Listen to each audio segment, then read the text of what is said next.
If someone was to identify that their relationship with themselves needs some work in order for them to find a partner where they can enter a healthy, committed, long-term relationship. I mean, this is such a big question, right? Because someone could have had very traumatic experiences as a kid. Perhaps their parents were divorced or they were sexually abused. There are a number of reasons why someone may have a poor relationship with themselves and have low self-worth. So I guess, how do we kind of break this down? There's clearly more of like a clinical therapy side to this if someone was struggling, but then I imagine there's also daily practices and the things that we do that can help improve our self-esteem. Absolutely. This is just my perspective, but I don't believe that people should feel like they need to. I mean, yes, certainly if you've gone through something, real trauma is being sexually abused as a child. Like, that's major, and that requires therapy. It requires family therapy. It requires a lot. But most people, that actually represents a very small percentage of people, and most people can actually take a lot of action into restoring their self-esteem. Obviously, some people, if their self-worth is really, really low, maybe they do need therapy, maybe they do need to go to some support groups. But honestly, saying no to the situationship will raise your self-esteem. Like, everyone has the capacity, I believe, inside themselves to be brave and to do things that to face their fears. So that raises your self-esteem. Some people, they need to raise their self-esteem because they've been, their parents gave them everything on a silver platter and they never learned how to work for anything. And those people paradoxically hate themselves because they've never had to work for anything. They've never had to develop that muscle.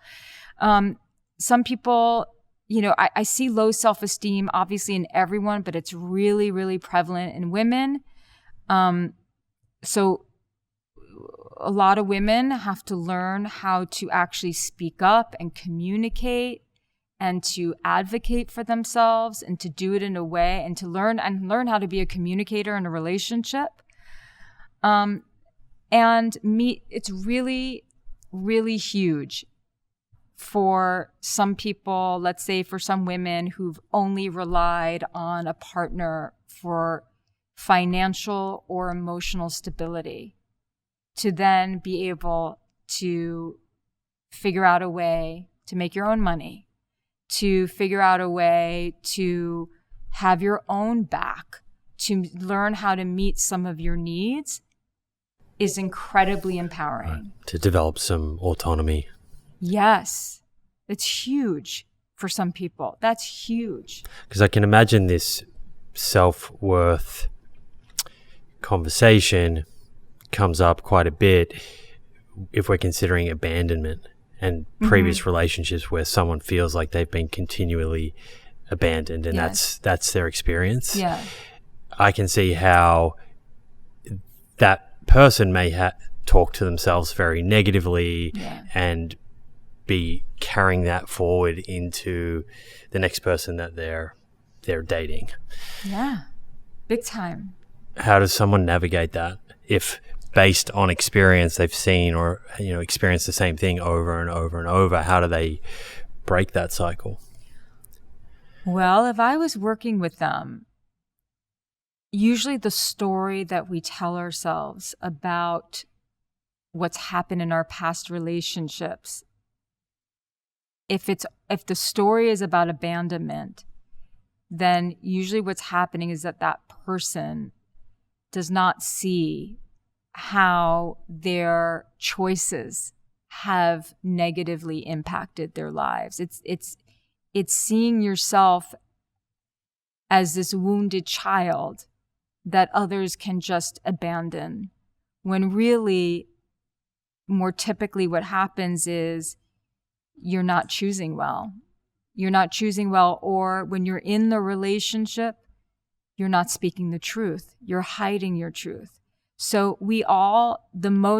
speaking of relationship with self, the number one way and the fastest way and the first step to improving your relationship with yourself, regardless of what your problems are, is personal responsibility. It's the ownership. It's accountability. That doesn't mean that you haven't been hurt, and that doesn't mean that you may have been abused, and there may have been bad things that happened to you. But we still have to see how the choices that we made have impacted us. Yeah, I was going to ask you that. So it's good that you added that bit, because I think many people might hear that and think that you're saying that their experience wasn't true, that they didn't have a horrible relationship and someone didn't let them down. Yeah. Oh no, there are bad people out there, and there are people who definitely let you down, and that definitely happens. And it's not like in a relationship, if it doesn't work, one person was responsible for 50% of it and the other person was responsible for 50% of it. It could be that one person really 90% effed it up and the other person 10%, but we still have to see it.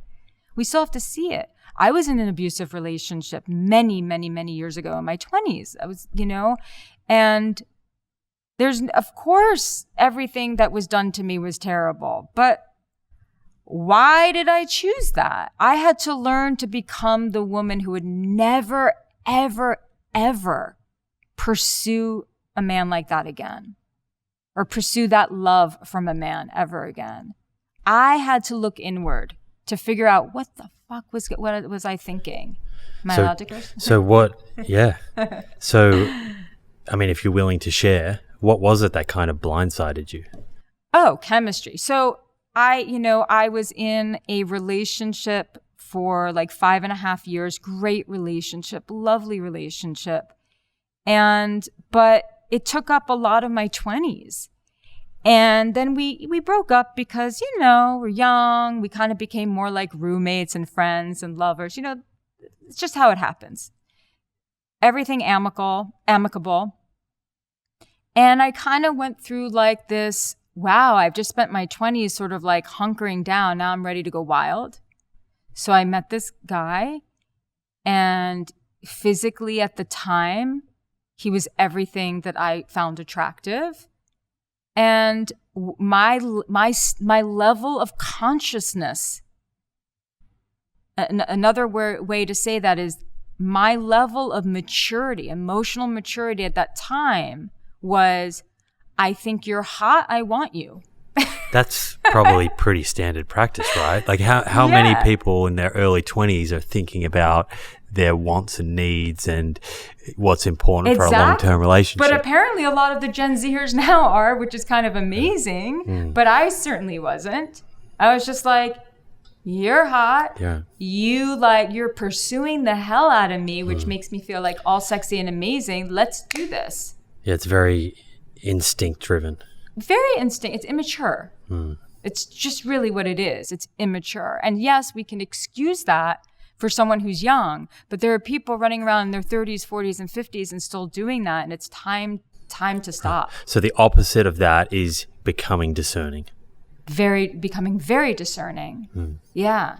Which is requires education, thought. It's a skill, something that you have to practice. It's a practice, flex. Yes. Right. Yeah. So I want to get to that in a moment. This episode is proudly brought to you by Inside Tracker.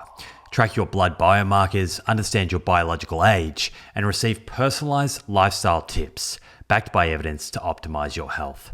To get started with Inside Tracker today and get 20% off your first purchase, head to insidetracker.com/Simon. That's insidetracker.com/Simon for 20% off. Let's just double click a little bit more on building this relationship with yourself and establishing or cultivating more self-love so that you can be more autonomous in the way that you're living your life. From a daily practice point of view, are there things that you would encourage people to think about doing, or like to think about the way they're speaking to themselves, the narrative in their head? That's a big one. So start with the lowest hanging fruit. How do you talk to yourself? Because most people, and I really do mean most, talk to themselves horrendously. I remember when I first started the practice of bringing awareness to myself, my inner dialogue. There were times where I was like, holy crap, I can't believe I'm saying this to myself. You just beat yourself up. Yeah. And sometimes it's so sly. It's like, oh, Jillian, don't be so stupid. Like just little things like that. But imagine hearing that from a friend or a parent or a lover. Stop being so stupid. That would be considered abuse. It's an interesting way to frame it, to take that sentence or phrase and experience it as if it was coming from someone else. Yeah. And people would cry abuse over that. So why are we abusing ourselves? So it starts with that level of awareness. And once you become aware of that and you start to notice it, then you just interrupt it and be like, no, I'm not going to talk to myself that way. And you just talk to yourself differently. So it's really important.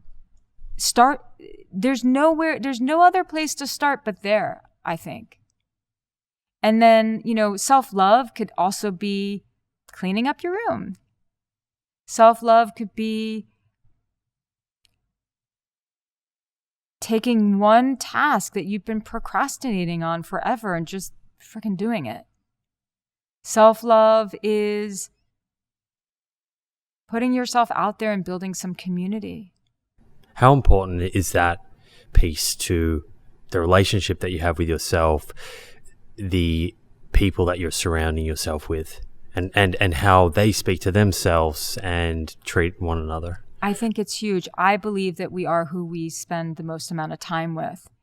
And that's why I tell people who are dating, why would you ever, before you really decide if someone is someone that you're going to really pursue like a real relationship with, you better meet their friends. Because if they suck, that says something about them. And in order to determine if they suck, I mean, there's obvious things, but right. Is that coming back to your values, your interests? No. So yes. So there's two things. So if they're not nice people, right? So that's important, right? It seems so obvious. However, it's so tragically overlooked. Like, it's important that it's important that we have nice people in our lives. So you're looking for sort of acts of kindness or the way that people are talking about others. And how they are with each other. Do they have do they have each other's backs? Is there a loyalty there? Right, some camaraderie. Yeah, camaraderie, loyalty. Yeah, I think that's very big because loyalty is a very important and necessary component of relationship. What about practices like journaling and gratitude? Are you big on those? Yeah, it's so funny. I never kept a journal as a child. And so I've always been resistant to it. But I don't know if you're familiar, but there's this book called The Artist's Way by Julia Cameron. And it's changed millions of people's lives, and I know why. It actually is, there's something profound. I don't think, and some people won't find it, but there's something profound about within the first 15 minutes of waking, just writing everything down for 3 pages.